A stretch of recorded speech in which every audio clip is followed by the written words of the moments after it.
Hi പ്രിയമുള്ള സുഹൃത്തുക്കളെ, മുനമ്പത്തിന് പിന്നാലെ കണ്ണൂർ ജില്ലയിലെ തളിപ്പറമ്പ് ടൗണിലെ ഭൂമിയും അവകാശവാദം ഉന്നയിച്ചിരിക്കുകയാണ് ഇപ്പോൾ വഖഫ് ബോർഡ്. ടൗണിന്റെ മധ്യത്തുള്ള 600 ഏക്കറോളം ഭൂമി തങ്ങളുടേതാണ് എന്നാണ് ജമാഅത്ത് പള്ളിയുടെ അവകാശവാദം. ഇതിന്റെ ആദ്യഘട്ടമായി നിരവധി ആളുകൾക്ക് കുടിയൊഴിപ്പിക്കൽ നോട്ടീസും നൽകിയിട്ടുണ്ട്. സംഭവത്തിൽ പ്രദേശത്തെ ജനങ്ങൾ വലിയ പ്രതിഷേധവുമായി രംഗത്തെത്തിയിട്ടുണ്ട്. 3/4 നൂറ്റാണ്ട് മുമ്പ് നരിക്കോട് ഇല്ലത്തെ നമ്പൂതിരി ജമാഅത്ത് പള്ളിക്ക് വഖഫ് ചെയ്ത ഭൂമിയാണിത് എന്നാണ് വഖഫ് ബോർഡിന്റെ അവകാശവാദം.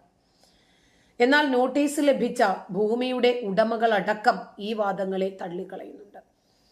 വർഷങ്ങൾക്ക് മുമ്പ് ഇവ വില കൊടുത്തു വാങ്ങിയ സ്ഥലമാണ് എന്ന് ഇവർ ചൂണ്ടിക്കാണിക്കുന്നു. ആധാരവും കൈവശരേഖയും നികുതി അടച്ച രസീതും അടക്കമുള്ള തെളിവുകളും എല്ലാവരുടെയും കൈവശമുണ്ട്. നിലവിൽ പള്ളിയുടെ കൈവശമുള്ളത് കോടതിയിൽ നിന്ന് ലഭിച്ച സെറ്റിൽമെന്റ് ആധാരമാണ്. പള്ളിയും ഇല്ലവും തമ്മിൽ 167 ഏക്കർ ഭൂമിയുടെ അവകാശത്തിന്മേൽ തർക്കമുണ്ടായിരുന്നു. ഇതിൽ 60 ഏക്കർ ഭൂമി ഇല്ലത്തിനും ബാക്കി പള്ളിക്കും നൽകിക്കൊണ്ടാണ് കോടതി സെറ്റിൽമെന്റ് ആധാരം രൂപപ്പെടുത്തിയത്. സെറ്റിൽമെന്റ് ആധാരത്തിന്റെ പകർപ്പ് വെച്ചിട്ടാണ് ഇപ്പോൾ ഇവർ വീണ്ടും അവകാശവാദം ഉന്നയിച്ച് രംഗപ്രവേശം ചെയ്യുന്നത്. എന്നാൽ ഈ ആധാരം രേഖയാക്കിക്കൊണ്ട് പള്ളി തന്നെ ലേലം ചെയ്തും വിലയ്ക്കുമൊക്കെ ഭൂമി വിറ്റിട്ടുമുണ്ട്. ലേലം ചെയ്തിട്ടുമുണ്ട്, ഭൂമി വിലയ്ക്ക് വിറ്റിട്ടുമുണ്ട്. അപ്പൊ ആ വിറ്റ ആളുകളെ ഒന്നും പിടിക്കുന്നില്ല. പണം കൊടുത്ത് ഈ ഭൂമി ആധാരം ചെയ്ത് കൈവശപ്പെടുത്തി ഉടമസ്ഥാവകാശം വെച്ച് ഇവർ അനുഭവിച്ചു പോകുന്ന നികുതിയൊക്കെ അടച്ചു വരുന്ന ഭൂമി ഇവർക്ക് ഏത് രൂപത്തിൽ വേണമെങ്കിലും ക്രയവിക്രയം ചെയ്യാനുള്ള എല്ലാ അധികാരവും ഉണ്ടായിട്ടും വഖഫ് ബോർഡ് ഇത്തരം കണ്ണായ സ്ഥലങ്ങൾ, കോടികൾ വിലമതിക്കുന്ന സ്ഥലങ്ങൾ, ഇതൊക്കെയാണ് ഇപ്പോൾ നോട്ടമിട്ട് വേട്ട തുടരുന്നത്. തൽക്കാലം ഇവർ പറഞ്ഞിട്ടുണ്ട് ഇന്ത്യ മുഴുവനും വഖഫിൻ്റെതാണ് എന്ന അവകാശവാദം ഉന്നയിച്ചിരിക്കുന്ന സാഹചര്യത്തിൽ ആദ്യം 14 ജില്ലകളല്ലേ കേരളത്തിനകത്തുള്ളത്. അതുകൊണ്ട് കേരളത്തിന്റെ ഓരോ ഭാഗം വീതം പിടിക്കാൻ മടിച്ചിട്ട് അതിന് കുറേ സമയവും എടുക്കുമല്ലോ. അങ്ങനെയാണെങ്കിൽ കേരളം മൊത്തത്തിൽ പിടിച്ചാൽ ഇവർക്കൊരു 28-29 സംസ്ഥാനം പിടിച്ചാൽ മതിയാകുമല്ലോ. അതുകൊണ്ട് കേരളം പിടിക്കുക എന്ന ലക്ഷ്യത്തോടു കൂടി ഇറങ്ങി തിരിച്ചിട്ടുണ്ട്. വന്നാൽ ഒരു ഒറ്റ കേസല്ലേ എല്ലാത്തിനും കൂടി വരൂ. നാട് മുഴുവനും പിടിക്കാനും മതവൽക്കരിക്കാനും വേണ്ടി ഇറങ്ങിത്തിരിച്ചവർക്ക് തീർച്ചയായിട്ടും നരേന്ദ്രമോദി പാഠം പഠിപ്പിക്കാതെ വിടത്തില്ല.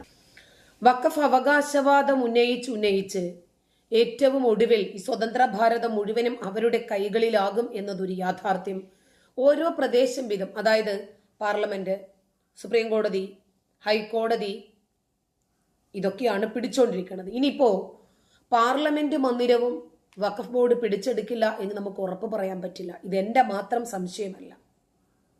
ശ്രീമതി നുസ്രത്ത് ജഹാൻ, ഇവിടെ മുനമ്പത്തെ ജനങ്ങൾ ആശങ്കപ്പെടേണ്ട ആവശ്യമില്ല. BJP ഇത് കത്തിച്ചു നിർത്തുകയാണ്. മാത്രമല്ല, കഴിഞ്ഞ ദിവസം കോഴിക്കോട് മുസ്ലിം സംഘടനകളൊക്കെ യോഗം ചേർന്ന ഒരു തീരുമാനം എടുത്തിട്ടുണ്ട്. അത്രേ, ഈ പാവപ്പെട്ടവരെയൊന്നും കുടിയൊഴിപ്പിക്കില്ല. ധാരാമതികളായിട്ട് അവരൊക്കെ ഈ പ്രശ്നത്തെ കാണുന്നുണ്ട്. അതുകൊണ്ട് തന്നെ അത് ഗണ്യമായിട്ട് പരിഹരിക്കാൻ സാധിക്കും. ഇതിൽ വർഗീയ മുതലെടുപ്പിന് ശ്രമിക്കുകയാണ്. ഇങ്ങനെയുള്ള ഈ വാദഗതികളെ അല്ലെങ്കിൽ അത്തരം വാദഗതികളിൽ എന്തെങ്കിലും ആത്മാർത്ഥതയുണ്ട് എന്ന് കരുതുന്നുണ്ടോ Shrimati Nusrat Jahan? First of all let me ask you, പിന്നെ ഈ മുസ്ലിം സംഘടനകളിൽ ഇന്ത്യയിൽ ഇവരെന്നല്ലേ പൊക്കി പിടിച്ച് നടക്കുന്നത് കോൺസ്റ്റിറ്റ്യൂഷൻ, ഭരണഘടന എന്ന് പറഞ്ഞ് പൊക്കി പിടിച്ച് നടക്കുന്ന ആ ഭരണഘടനയ്ക്ക് അകത്തുള്ളതിന് ഒരു ഗവൺമെന്റ് ഉണ്ട് ഇന്ത്യ മഹാരാജ്യത്ത്. ആ ഗവൺമെന്റിന്റെ തീരുമാനം അല്ലാതെ മുസ്ലിം മത സംഘടനകളുടെ തീരുമാനമാണോ ഇന്ത്യ മഹാരാജ്യത്തെ നിയമങ്ങള്? അതാണ് സുപ്രീം കോടതിക്കു മുകളിൽ വരുന്ന ഒരു ബോർഡും ഈ സ്വതന്ത്ര ഭാരതത്തിന് വേണ്ട, അതാവശ്യമില്ല എന്ന് പറയാൻ ഈ രാജ്യത്തിന് സാധിക്കണം. ഈ രാജ്യത്തിന്റെ പരമോന്നത നീതിപീഠം എന്ന് പറയുന്നത് സുപ്രീം കോടതിയാണ്. അതുക്കും മേലെ ഒരു ബോർഡ് വന്ന് ചില ഉത്തരവുകൾ പുറപ്പെടുവിച്ചാൽ അതൊന്നും നമുക്ക് ബാധകമല്ല എന്ന് പറയാൻ ഈ രാജ്യത്തിന്റെ ഭരണകർത്താക്കൾക്ക് സാധിക്കണം. ഫസ്റ്റ് അതാണ് നിങ്ങൾ ചോദിക്കേണ്ടത് ഇവരോടെല്ലാം. ഇവർക്ക് ആവശ്യമുള്ള അപ്പൊ അവിടെ ആവശ്യമുള്ളപ്പോ ഈ മുസ്ലിം മത സംഘടനകൾ പറയുന്ന ആരാ? മൗദൂദി, വഹാബി, സുന്നി, മുസ്ലിം ലീഗ്, ഇവരെല്ലാം പല ആശയങ്ങൾ, പല കാര്യങ്ങളും ഒരേ സംഗതിയെ പറ്റി പല വ്യത്യസ്തമായ കാര്യങ്ങൾ പറയുന്നതാണ്. പള്ളിയിൽ പെണ്ണുങ്ങൾ പോവാൻ പാടില്ല പറയുന്നവരും പള്ളിയിൽ കയറാൻ പാടുണ്ടെന്ന് പറയുന്നവരും ഒന്നിച്ചാണ് വഖഫ് നിയമത്തിനുണ്ടാക്കി. മതം വേണമെന്ന് പറയുന്നവരും മതേതരത്വം വേണമെന്ന് പറയുന്നവരും കാഫിറുകളെ കണ്ടാൽ കണ്ടെത്തിയിടത്ത് വെച്ച് പിരടിക്ക് കശാപ്പ് ചെയ്യണമെന്ന് പറയുന്നവരും ഇവരെല്ലാവരും പരസ്പരം ഇപ്പോൾ ഒരുമിച്ച് കൂടിയിരിക്കുവാണ്. എന്തിന്? വഖഫിന്റെ പേരിൽ ഭൂമി മുഴുവനും പിടിച്ചെടുക്കാൻ, ഈ സ്വതന്ത്ര ഭാരതം മുഴുവനും പിടിച്ചെടുക്കാൻ മുമ്പൊരിക്കലതുപോലെ ഇവരെ ഒന്നിപ്പിക്കാൻ ആരൊക്കെ ശ്രമിച്ചിട്ടും നടക്കാതെ യുക്തിവാദികൾ ശ്രമിച്ചപ്പോൾ നടന്നു. ഇവര് ഇസ്ലാമിനെ വിമർശിക്കുന്ന, ഇസ്ലാമിനെ എതിർക്കുന്ന ആളുകളെ ഏത് രൂപത്തിലും പൂട്ടണം. അതിന് പണം വേണമെങ്കിൽ പണം, പദവി വേണമെങ്കിൽ അത്, നിങ്ങൾക്ക് എന്താണോ ആവശ്യമായിട്ടുള്ളത് അത് നൽകാം. ഇസ്ലാമിനെ എതിർക്കുന്ന ആളുകളെ മുഴുവനും പൂട്ടണം. അത് ഏത് രൂപത്തിലാണ് എന്നത് നമ്മുടെ വിഷയമേ അല്ല. അങ്ങനെ ഒരു മുസ്ലിം ഐക്യ സമ്മേളനം രൂപപ്പെടുവാണ്. അലിയാർ കാസിമിയുടെയും എം അക്ബറിന്റെയും അധ്യക്ഷതയിൽ ഒരു സമ്മേളനം. ആ സമ്മേളനത്തിൽ ഇവർ പരസ്പരം കണ്ടാൽ കട്ടിച്ച് കീറുന്ന ആളുകൾ വരെ പരസ്പരം യോജിച്ചു. എന്തിന്? ഇസ്ലാമിനെ രക്ഷിക്കാൻ. ഇസ്ലാമിനെ രക്ഷിക്കാൻ. ആ സമയത്ത് ആ പ്രഭാഷണത്തിൽ അലിയാർ കാസിമി പറയുവാണ്, നമുക്കിടയിൽ പല രൂപത്തിലുള്ള അഭിപ്രായ വ്യത്യാസങ്ങൾ ഉണ്ടാകും, നമുക്കിടയിൽ ആശയ വ്യതിയാനങ്ങൾ ഉണ്ടാകും. അത് നമ്മുടെ കുടക്കീഴിൽ നമ്മൾ അങ്ങ് പരിഹരിച്ചാൽ മതി. ഇസ്ലാമിനെ എതിർക്കാൻ വരുന്ന ആളുകളെ നമ്മൾ എല്ലാവരും ഒരുമിച്ച് നിന്നിട്ട് വേണം പൊരുതി തോൽപ്പിക്കാൻ എന്ന രൂപത്തിലായിരുന്നു ആ സമ്മേളനം. അതുപോലെ ഈ സ്വതന്ത്ര ഭാരതം മുഴുവനും ഇന്ത്യ മാറ്റി അൽ ഹിന്ദാക്കി മാറ്റുന്നതിന് വേണ്ടി എല്ലാ സംഘടനകളും ഒരുമിച്ച് നിൽക്കുവാണ് ഈ വിഷയത്തിൽ. ഫസ്റ്റ് ഓഫ് ഓൾ നമ്മൾ ക്ലിയർ ആക്കേണ്ട ഒരു സംഗതിയുണ്ട്. വഖഫ് നിയമം എന്ന് പറഞ്ഞാല് വഖഫ് ചെയ്യാന്ന് പറഞ്ഞാൽ കൊടുക്കുക. എന്നേക്കാളും താഴെയിൽപ്പെട്ടവർക്ക് അല്ലെങ്കിൽ വിദ്യാഭ്യാസ സ്ഥാപനങ്ങൾക്ക്, ആരാധനാലയത്തിനൊക്കെ കൊടുക്കുക എന്നല്ലാതെ തിരിച്ചു പിടിക്കുക എന്നല്ല വഖഫ് എന്നുള്ളതിന്റെ അർത്ഥം. വഖഫ് എന്ന് പറഞ്ഞാൽ തന്നെ വൺസ് വഖഫ് ഓൾവേസ് വഖഫ്. അത് വളരെ യാഥാർത്ഥ്യമാണ്. വഖഫ് ഒരിക്കൽ ചെയ്തു, അള്ളാഹുവിന്റെ പേരില് നമ്മൾ അങ്ങ് അർപ്പിക്കുവാണ്. അത് തടയപ്പെടുകയാണ്. നമുക്കിനി അത് വേണ്ട. ആ രൂപത്തിൽ തടയപ്പെടുന്ന ഭൂമിയാണ് വഖഫ് ചെയ്യുക. അപ്പൊ പിന്നീട് ഒരിക്കലും അത് തിരിച്ചു പിടിക്കാൻ പറ്റില്ല. പക്ഷേ മുനമ്പത്തെ ഭൂമിയാണെങ്കിൽ നിങ്ങളിത് ആരാധനാലയങ്ങളുമായിട്ട് മുന്നോട്ട് പോയിട്ടില്ലെങ്കിൽ, അങ്ങനെ പോകാതെ വന്നാൽ എൻ്റെ ശേഷക്കാർ ജീവിച്ചിരിപ്പുണ്ടെങ്കിൽ അവർക്കിത് മടക്കി കൊടുക്കണം എന്ന ഒരു ക്രോസ് അതിനകത്തുണ്ട്. അപ്പോൾ അത് വഖഫായിട്ട് കൂട്ടാൻ പറ്റില്ല. അതാണ് ശരിക്കുള്ള വഖഫ്. അപ്പൊ ഈ വഖഫ് കൊണ്ടുവന്ന നിയമം പേഴ്സണൽ ലോ, ഇവർ പറയുന്ന പേഴ്സണൽ ലോ എന്ന് അവിടെ കൊണ്ടുവന്നത്. ഡൽഹി സുൽത്താനേറ്റിന് മുമ്പ് മുഗൾ കൊണ്ടുവന്ന ഈ ഒരു നിയമം, മുസ്ലിം ആക്ട്, മുസൽമാൻസ് ആക്ട് എന്നുള്ള നിയമത്തിനെ കണ്ടിന്യൂ ചെയ്ത് ഇപ്പൊ അഡ്വക്കേറ്റ് അനൂപ് പറഞ്ഞല്ലോ ഗാന്ധിജിയെ പറ്റി. അപ്പൊ ആ അനൂപിനോട് എനിക്ക് ചോദിക്കാനുള്ളത്, മതത്തിന്റെ പേരിൽ രാജ്യത്തിന് വെട്ടിക്കീറി കൊടുത്ത ഈ ഗാന്ധിജിയെ, നെഹ്റുവിനെ നമ്മൾ എങ്ങനെ ആരാധിക്കാൻ പറ്റൂ? നമുക്കത് പറ്റൂല. അപ്പൊ നിങ്ങളോട് ചോദിച്ചു, ഞാൻ എന്നെ സംഘപരിവാരം രാജ്യത്തിന് വേണ്ടിയോ സത്യം ഉള്ള കാര്യം പറയുമ്പോൾ സംഘികളാക്കുകയാണെങ്കിൽ അങ്ങ് ആക്കട്ടെന്നേ.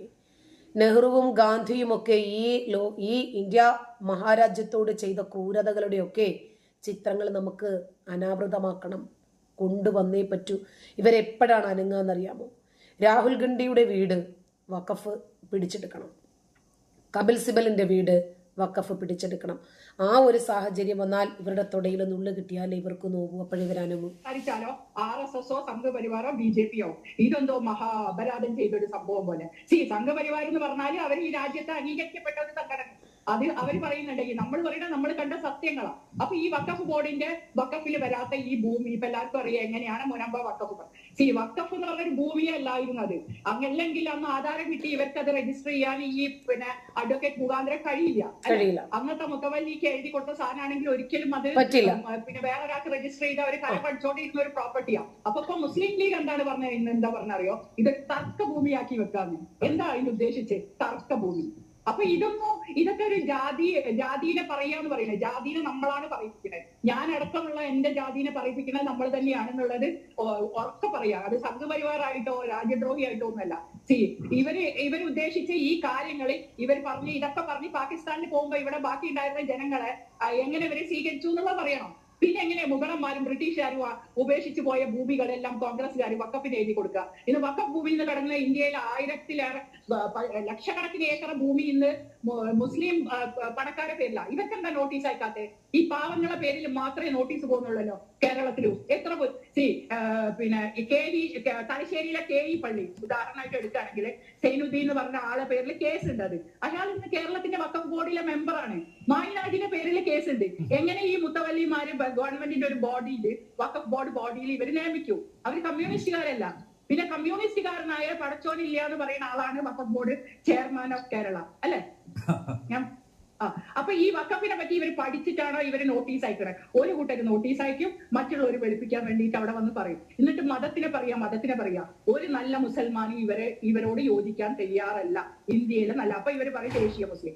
അതെ, ദേശീയ മുസ്ലിം തന്നെ. കാരണം ഇന്ത്യ വിഭജിച്ചപ്പോ അങ്ങോട്ട് പോവാണ്ട് ഇവിടെ നിന്ന് ഡെമോക്രസിക്ക് വേണ്ടി നിന്ന ജനങ്ങളാണ് ദേശീയത എന്നുള്ള ആൾക്കാര്. അതിൽ വിഷം ചീറ്റിയിരിക്കണ പോവാത്തവരുണ്ടെങ്കിൽ ഇപ്പൊ അവര് കാണുന്നുണ്ടല്ലോ ചുറ്റിലും മൈനോറിറ്റിക്ക് എങ്ങനെയാ കിട്ടണ പിന്നെ ഓരോ ചുറ്റിലും കാണുന്നുണ്ട്. അപ്പൊ ഈ കോൺഗ്രസ്സുകാരനൊന്നും ഇത് പറയാല്ലേ? ഇപ്പൊ പ്രിയങ്ക ഗാന്ധി വന്ന് രാഹുൽ ഗാന്ധി വന്ന് ഈ ഉത്തരേന്ത്യ വിട്ടിട്ട് ഈ ജനങ്ങളെ വിട്ട് വയനാട്ടിൽ വന്ന് മത്സരിക്കുമ്പോ ഒരു വലിയ ഷോ ഉണ്ടാക്കുക. അതൊക്കെ ഞങ്ങൾ മുസ്ലിങ്ങൾക്ക് വേണ്ടി സംസാരിക്കുന്നവരാണ്. എന്ത് മുസ്ലിങ്ങൾക്ക് വേണ്ടി സംസാരിക്കണമെന്ന് നിങ്ങൾ തിരിച്ചു ചോദിക്കണം.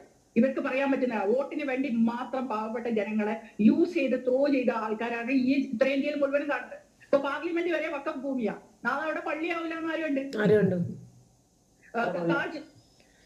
ഇതിനെതിരെ നമ്മൾ ആരെങ്കിലും പ്രതികരിച്ചു പോയാൽ വർഗീയവൽക്കരിച്ച് നമ്മളെ ഒന്ന് ബാൻ ചെയ്ത് അങ്ങനെ നിർത്തുക. കൊള്ളാം. പാർലമെന്റും നാളെ വഖഫ് ഭൂമിയാകില്ല എന്ന് ആര് കണ്ടു? ഇപ്പൊ കണ്ണൂർ തളിപ്പറമ്പ് പിടിച്ചു. അതിനകത്ത് ഒരുപാട് മുസ്ലിങ്ങളുമുണ്ട്. കണ്ടില്ലേ? വഖഫ് ബോർഡ് ചെയർമാൻ അടക്കം പടച്ചോനില്ലാത്തവരാ. ഒരുപാട് ക്രിമിനൽ കേസുകളിൽ അകപ്പെട്ടിരിക്കുന്ന ആളുകൾ, സിവിൽ കേസുകളിൽ അകപ്പെട്ടിരിക്കുന്ന ആളുകൾ, ഇവരൊക്കെയാണ് വഖഫ് ബോർഡിനകത്തുള്ളത്. അപ്പൊ ഇവരെ ശരിയായ മുസ്ലിങ്ങൾ അംഗീകരിക്കുക പോലുമില്ല. മുത്തവല്ലിക്കു വേണ്ടി, അതല്ലെങ്കിൽ പള്ളിക്കു വേണ്ടി, ആരാധനാലയങ്ങൾക്കു വേണ്ടി പടച്ചവന്റെ പേരിൽ വഖഫ് ചെയ്തു കൊടുത്ത ഭൂമിയാണിതെങ്കിൽ അടിയാധാരം വായിച്ചു നോക്കാതെ ഇനി ഒരു ആധാരം നടക്കില്ല. അപ്പോൾ ഇത്രയും ആളുകളുടെ കയ്യിൽ നിന്ന് ആ ഭൂമിക്ക് ഇരട്ടിക്കിരട്ടി പണം വാങ്ങി ഒരിക്കലും മറ്റൊരു വിലയാധാരം ചെയ്തു കൊടുക്കാൻ സാധിക്കില്ല. അപ്പോൾ അവരുടെ അടിയാധാരങ്ങളിൽ ഒന്നും വഖഫ് എന്നില്ല എന്ന് മാത്രമല്ല, ഇപ്പോൾ സുലൈമാൻ സെട്ട് കൊടുത്തതിന്റെ പേരിൽ ഇത് വഖഫ് ഭൂമിയാകത്തുമില്ല. കാരണം ഇത് തിരിച്ചു കിട്ടണം എന്നാണ് പറഞ്ഞിരിക്കുന്നത്. നന്ദി.